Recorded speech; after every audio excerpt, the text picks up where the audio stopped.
पड़ी पहाड़ी भूमि को खूबसूरत हरे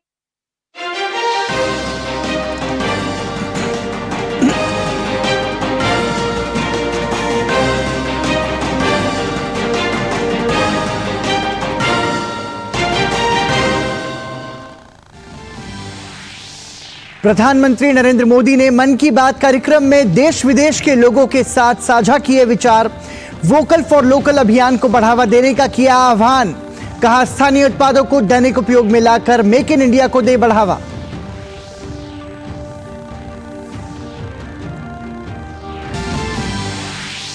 प्रधानमंत्री मोदी ने की सरदार पटेल की जयंती पर मेरा युवा भारत संगठन की नींव रखने की घोषणा। कहा, मेरा युवा भारत युवाओं को राष्ट्र निर्माण से जोड़ने का बेहतर मौका।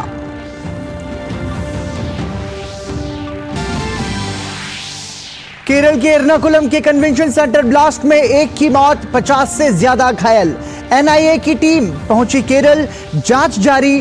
बीजेपी ने राज्य में कानून व्यवस्था को लेकर मुख्यमंत्री पर उठाए सवाल।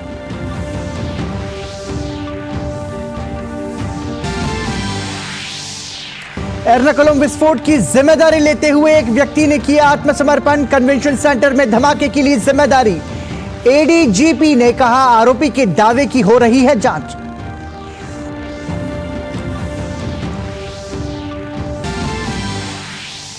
गृह मंत्री अमित शाह के मध्य प्रदेश के चुनावी दौरे का आज दूसरा दिन। भोपाल, खजुराहो, रीवा और उज्जैन में चुनाव प्रचार का कार्यक्रम। कांग्रेस समेत तमाम राजनीतिक दलों ने भी प्रचार में झोंकी ताकत।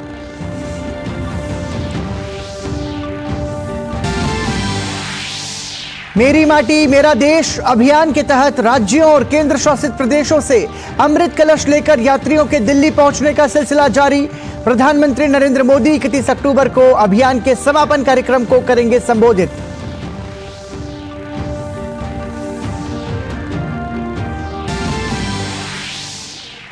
इजरायली सेना ने जमीनी कार्रवाई को विस्तार देने का किया ऐलान। उत्तरी गाजा में आईडीएफ के ताबड़तोड़ हमले। नेतन्याहू ने कहा, हमास को हराना इजरायल के लिए अस्तित्व को बचाने जैसा। यूएन प्रमुख ने दोहराया मानवीय संघर्ष विराम का आह्वान।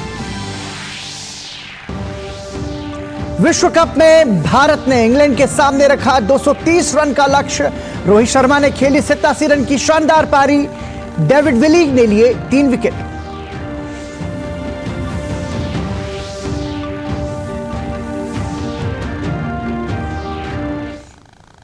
नमस्कार, आप देख रहे हैं समाचार आपके साथ, मैं हूं पराक्रम सिंह शेखावत। प्रधानमंत्री नरेंद्र मोदी ने आज आकाशवाणी पर मन की बात कार्यक्रम के जरिए देशवासियों के साथ विचार साझा किए। प्रधानमंत्री नरेंद्र मोदी ने लोगों से वोकल फॉर लोकल अभियान को बढ़ावा देने का आग्रह किया। उन्होंने कहा कि इस अभियान से मेक इन इंडिया को भी बढ़ावा मिलता है। प्रधानमंत्री नरेंद्र मोदी ने देशवासियों से रोजमर्रा की जिंदगी में वोकल फॉर लोकल अभियान को अपनाने का आग्रह दोहराया। आकाशवाणी पर मन की बात कार्यक्रम में देश विदेश के लोगों के साथ अपने विचार साझा करते हुए पीएम मोदी ने कहा कि वोकल फॉर लोकल को सिर्फ त्योहारों की खरीदारी तक ही सीमित नहीं रखना चाहिए। हमारे त्योहारों में हमारी प्राथमिकता हो वोकल फॉर लोकल और हम मिलकर उस सपने को पूरा करें। हमारा सपना है आत्मनिर्भर भारत। इस बार ऐसे प्रोडक्ट से ही घर को रोशन करें जिससे मेरे किसी देशवासी के पसीने की महक हो, मेरे देश के किसी युवा का टैलेंट हो, उसके बनने में मेरे देशवासियों को रोजगार मिला हो, रोजमर्रा की जिंदगी की कोई भी आवश्यकता हो, हम लोकल ही लेंगे। लेकिन आपको एक और बात पर गौर करना होगा। वोकल फॉर लोकल की ये भावना सिर्फ त्योहारों की खरीदारी तक के लिए सीमित नहीं है। और कहीं तो मैंने देखा है दिवाली का दिया लेते हैं और फिर सोशल मीडिया में डालते हैं वोकल फॉर लोकल। नहीं जी, वो तो शुरुआत है। हमें बहुत आगे बढ़ना है। जीवन की हर आवश्यकता हमारे देश में सब कुछ उपलब्ध है। ये विजन केवल छोटे दुकानदारों और रेहड़ी पटरी से सामान लेने तक सीमित नहीं है। आज भारत दुनिया का बड़ा मैन्युफैक्चरिंग हब बन रहा है। कई बड़े ब्रांड यहीं पर अपने प्रोडक्ट को तैयार कर रहे हैं। अगर हम उन प्रोडक्ट को अपनाते हैं तो मेक इन इंडिया को बढ़ावा मिलता है और ये भी लोकल के लिए वोकल ही होना होता है। और हाँ, ऐसे प्रोडक्ट को खरीदते समय हमारे देश की शान यूपीआई डिजिटल पेमेंट सिस्टम से पेमेंट करने के आग्रही बने, जीवन में आदत डालें और उस प्रोडक्ट के साथ या उस कारीगर के साथ सेल्फी नमो ऐप पर मेरे साथ शेयर करें और वो भी मेड इन इंडिया स्मार्टफोन से। मैं उनमें से कुछ पोस्ट को सोशल मीडिया पर शेयर करूंगा ताकि दूसरे लोगों को भी वोकल फॉर लोकल की प्रेरणा मिले। देश में हुई खादी की रिकॉर्ड बिक्री का जिक्र करते हुए प्रधानमंत्री ने कहा कि इसकी बिक्री बढ़ने का अर्थ है शहर से लेकर गांव के अलग अलग वर्गों में इसका फायदा बुनकर, हस्तशिल्प के कारीगर, किसान, आयुर्वेदिक पौधे लगाने वाले, कुटीर उद्योग आदि तक पहुंचना। इस महीने की शुरुआत में गांधी जयंती के अवसर पर दिल्ली में खादी की रिकॉर्ड बिक्री हुई। यहां कॉनॉट प्लेस में एक ही खादी स्टोर में एक ही दिन में 1.5 करोड़ रुपए से ज्यादा का सामान लोगों ने खरीदा। इस महीने चल रहे खादी महोत्सव ने एक बार फिर बिक्री के अपने सारे पुराने रिकॉर्ड तोड़ दिए हैं। आपको एक और बात जानकर भी बहुत अच्छा लगेगा। 10 साल पहले देश में जहां खादी प्रोडक्ट्स की बिक्री बड़ी मुश्किल से 30,000 करोड़ रुपए से भी कम थी, अब ये बढ़कर 1.25 लाख करोड़ रुपए के आसपास पहुंच रही है। खादी की बिक्री बढ़ने का मतलब है इसका फायदा शहर से लेकर गांव तक में अलग अलग वर्गों तक पहुंचता है। इस बिक्री का लाभ हमारे बुनकर, हस्तशिल्प के कारीगर, हमारे किसान, आयुर्वेदिक पौधे लगाने वाले, कुटीर उद्योग, सबको लाभ मिल रहा है। और यही तो वोकल फॉर लोकल अभियान की ताकत है और धीरे धीरे आप सब देशवासियों का समर्थन भी बढ़ता जा रहा है। पीएम मोदी ने देशवासियों से पर्यटन और तीर्थाटन के दौरान प्राथमिकता के आधार पर स्थानीय उत्पादों को खरीदने पर जोर दिया। उन्होंने लोगों से अपने बजट के अनुसार स्थानीय उत्पादों पर खर्च करने की अपील की। Bureau report, DD news. प्रधानमंत्री नरेंद्र मोदी ने मन की बात कार्यक्रम में नारी शक्ति के सामर्थ्य की जमकर प्रशंसा की और कहा कि महिलाओं के नेतृत्व वाले विकास के विजन के साथ देश लगातार आगे बढ़ रहा है। प्रधानमंत्री नरेंद्र मोदी ने मन की बात कार्यक्रम में नारी शक्ति के सामर्थ्य की जमकर प्रशंसा की। प्रधानमंत्री ने महान संत मीराबाई को नमन करते हुए देश भर के लोगों के लिए उनको एक प्रेरणा शक्ति बताया। आज जीवन का कोई ऐसा क्षेत्र नहीं जहां हमें नारी शक्ति का सामर्थ्य देखने को नहीं मिल रहा हो। इस दौर में जब हर तरफ उनकी उपलब्धियों को सराहा जा रहा है तो हमें भक्ति की शक्ति को दिखाने वाली एक ऐसी महिला संत को भी याद रखना है जिसका नाम इतिहास के सुनहरे पन्नों में दर्ज है। देश इस वर्ष महान संत मीराबाई की 525वीं जन्म जयंती मना रहा है। वो देश भर के लोगों के लिए कई वजहों से एक प्रेरणा शक्ति रही है। प्रधानमंत्री ने रूढ़िवादी धारणाओं के खिलाफ मीराबाई के संघर्षों की सराहना करते हुए कहा कि एक संत के रूप में वे हम सबको प्रेरित करती हैं। देश की माताओं, बहनों और बेटियों के लिए मीराबाई आज भी प्रेरणा पुंज हैं। देश की माताओं, बहनों और बेटियों के लिए मीराबाई आज भी प्रेरणा पुंज है। उस कालखंड में भी उन्होंने अपने भीतर की आवाज को ही सुना और रूढ़िवादी धारणाओं के खिलाफ खड़ी हुई। एक संत के रूप में भी वे हम सबको प्रेरित करती है। वे भारतीय समाज और संस्कृति को तब सशक्त करने के लिए आगे आई जब देश कई प्रकार के हमले झेल रहा था। सरलता और सादगी में कितनी शक्ति होती है, ये हमें मीराबाई के जीवन काल से पता चलता है।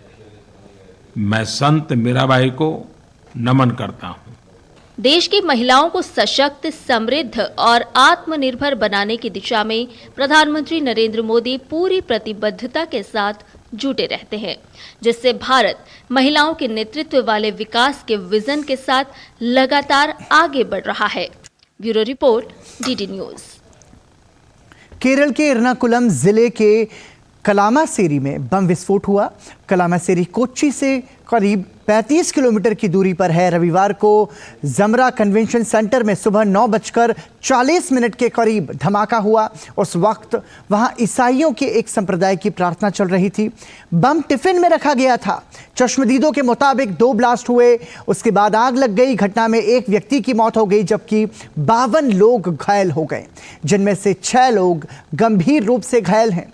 केरल में ब्लास्ट की खबर आते ही देश की सभी एजेंसियां सतर्क हो गई। केंद्रीय गृह मंत्री अमित शाह ने केरल के मुख्यमंत्री पिनराई विजयन से बात कर घटना की जानकारी ली, जिसके बाद घटनास्थल के लिए राष्ट्रीय जांच एजेंसी NIA और राष्ट्रीय सुरक्षा गार्ड NSG जांच करने में जुट गई। डीजीपी केरल ने शुरुआती जांच के बाद जानकारी दी है कि घटना में IED डिवाइस का इस्तेमाल किया गया है। वहीं एक व्यक्ति ने घटना के बाद पुलिस के सामने आत्मसमर्पण कर दिया। पुलिस अधिकारी ने कहा कि आत्मसमर्पण करने वाले व्यक्ति के दावे की जांच की जा रही है।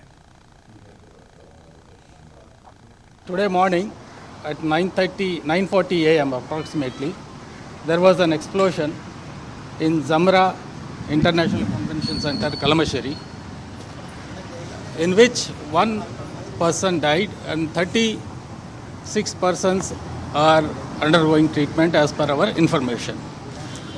In that convention center, Jehovah's Witness regional convention was happening, and all our senior officers, including the Commissioner of Police and others, are at the spot.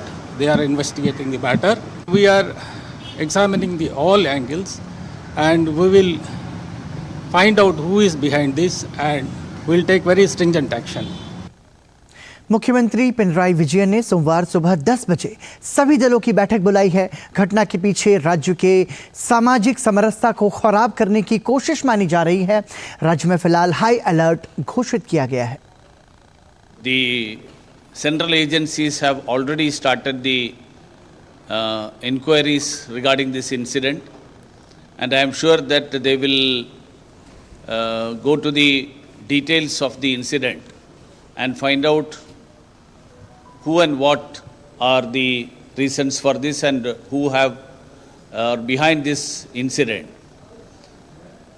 I would like to appeal to the state government at this point to provide all sorts of medical assistance to those who have got injured in this incident. और इसी के साथ ही अभी हम रुक रहे हैं एक ब्रेक के लिए। देखते रहिए डीडी न्यूज़। हो बिजनेस बढ़ाना, गुड़िया को पढ़ाना या मिसेस के साथ वेकेशन, लो मुथूट फाइनेंस गोल्ड लोन।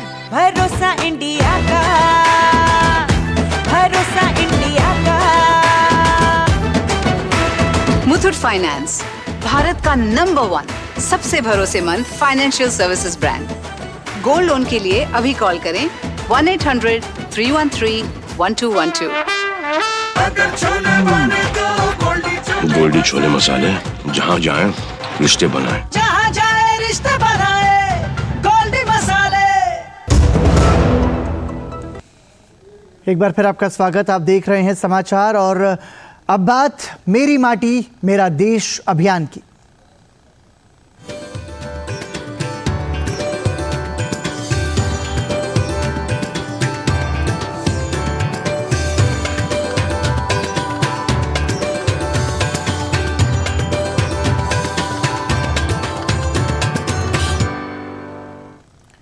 मेरी माटी मेरा देश अभियान के तहत देश के 36 राज्यों और केंद्र शासित प्रदेशों से अमृत कलश लेकर यात्रियों के दिल्ली पहुंचने का सिलसिला जारी है।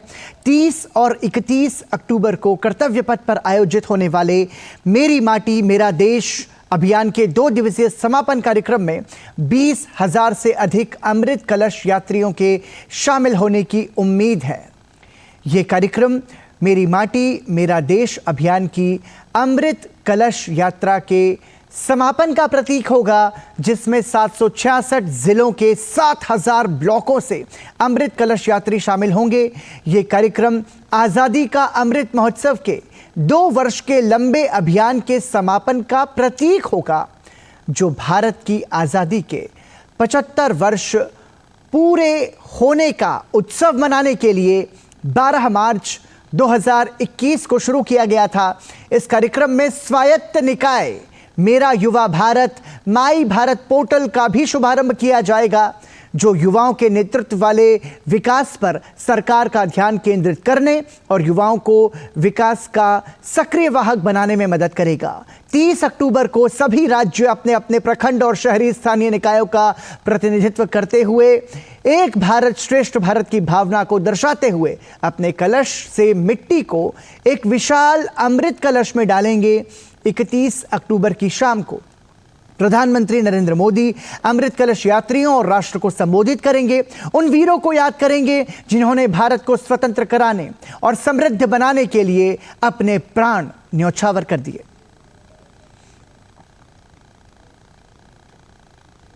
मेरी माटी मेरा देश अभियान के तहत राजस्थान के जयपुर में राज्य स्तरीय अमृत कलश यात्रा कार्यक्रम राजभवन में आयोजित किया गया।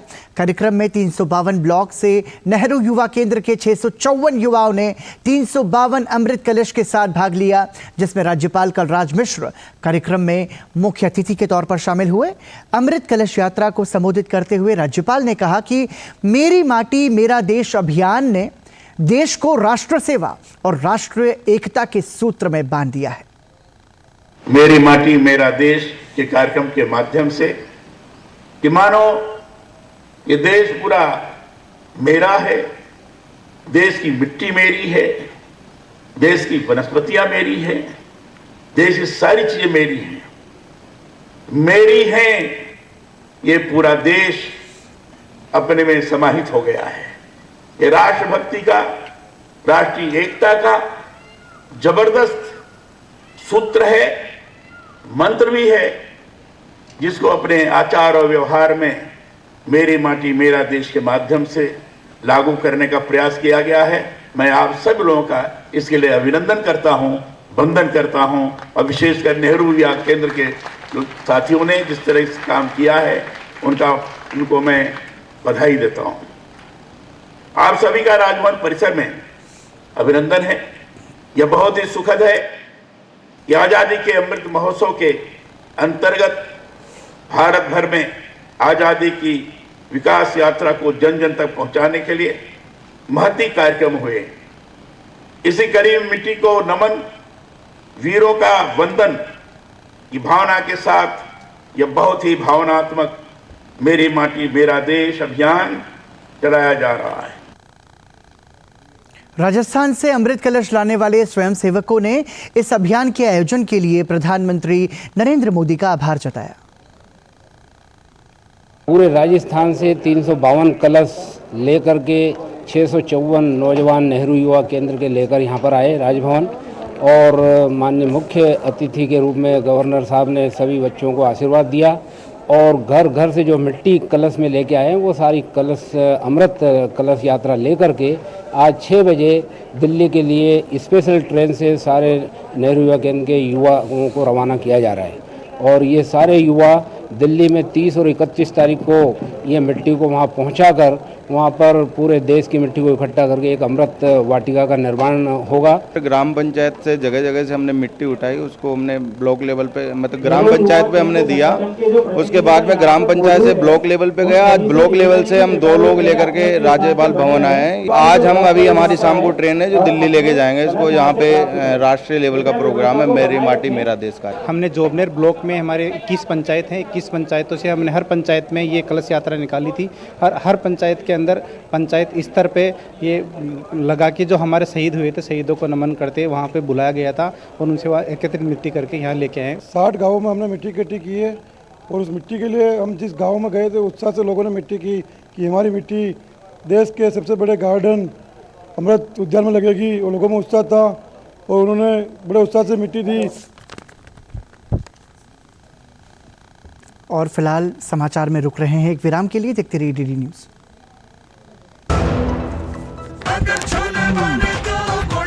गोल्डी छोले मसाले, जहाँ जाए रिश्ते बनाए, जहाँ जाए रिश्ते बनाए, गोल्डी मसाले। समाचार में एक बार फिर आपका स्वागत। और छत्तीसगढ़ विधानसभा चुनाव के लिए भी सभी राजनीतिक दलों ने पूरी ताकत झोंक दी है। छत्तीसगढ़ के रायपुर में एक सार्वजनिक रैली में भाजपा के राष्ट्रीय अध्यक्ष जेपी नड्डा ने कांग्रेस पर निशाना साधते हुए कहा कि कांग्रेस ने कभी जनता के बारे में नहीं सोचा, उन्होंने केवल अपने और अपने परिवार के बारे में सोचा। उन्होंने कहा कि वो छत्तीसगढ़ में विकास के किसी भी काम का जिक्र नहीं कर सकते। कांग्रेस पार्टी ने कभी भी जनता के बारे में नहीं सोचा।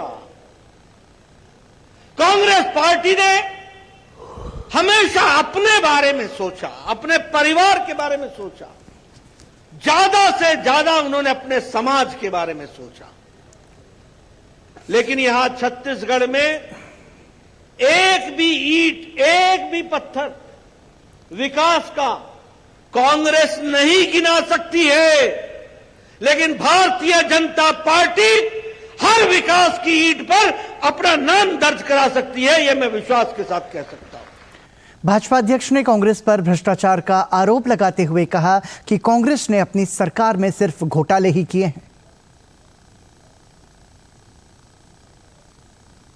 और वहीं छत्तीसगढ़ के राजनांदगांव में कांग्रेस नेता राहुल गांधी ने भी एक जनसभा को संबोधित किया। रैली को संबोधित करते हुए उन्होंने कहा कि कांग्रेस ने जो 5 साल पहले जनता से वादा किया था उसे पूरा किया गया है। और वहीं तेलंगाना में अगर भाजपा सत्ता में आती है तो पिछड़े वर्ग से ही किसी नेता को मुख्यमंत्री बनाया जाएगा, ये कहना है केंद्रीय मंत्री जी किशन रेड्डी का।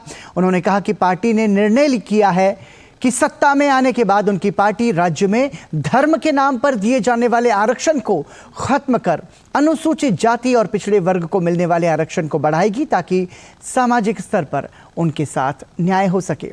किशन रेड्डी ने कहा कि ईबीसी आरक्षण का कार्यान्वयन करके इसके अंतर्गत आने वाले मुस्लिम, ईसाई और अलग सामाजिक वर्ग की महिलाओं के साथ भी भाजपा न्याय करेगी। श्रीनगर के ईदगाह के पास आतंकवादियों ने फायरिंग की घटना को अंजाम दिया।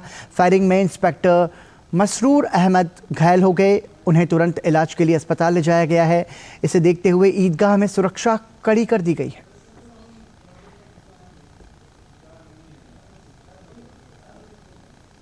वहीं भारतीय सेना और भारतीय वायुसेना की 120 जवानों वाली टुकड़ी संयुक्त सैन्य अभ्यास एक्सरसाइज काजंट 2023 के 7वें संस्करण में भाग लेने के लिए आज कजाकिस्तान के लिए रवाना हुई। यह अभ्यास 30 अक्टूबर से 11 नवंबर तक ओटार कजाकिस्तान में आयोजित किया जाएगा। भारतीय सेना के दल में डोगरा रेजिमेंट की एक बटालियन के नेतृत्व में 90 जवान शामिल हैं। कजाकिस्तान दल का प्रतिनिधित्व मुख्य रूप से कजाक ग्राउंड फोर्सेज के दक्षिण क्षेत्रीय कमान के जवान द्वारा किया जाएगा। अभ्यास के वर्तमान संस्करण में सेना की टुकड़ियों के साथ दोनों पक्षों से वायुसेना के 30 कर्मी भी भाग लेंगे। और वहीं इजरायल सेना ने गाजा पट्टी पर अपना हमला तेज कर दिया है। इजरायली सेना के प्रवक्ता रियर एडमिरल डेनियल हगारी ने कहा कि हमास द्वारा संचालित गाजा पट्टी में इजरायल का जमीनी अभियान धीरे धीरे और योजना के अनुसार चल रहा है।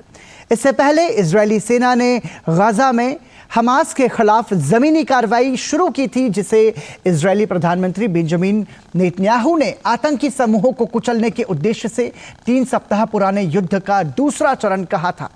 इस बीच इजरायली सैन्य प्रमुख ने संकेत दिए कि वो एक विस्तारित जमीनी हमले के लिए तैयार हो रहे हैं।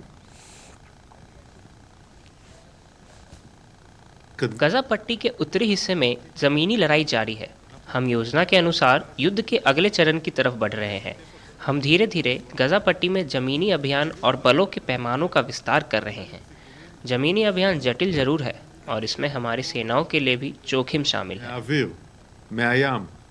और आईसीसी वनडे विश्व कप में आज लखनऊ में भारत का सामना इंग्लैंड से हो रहा है।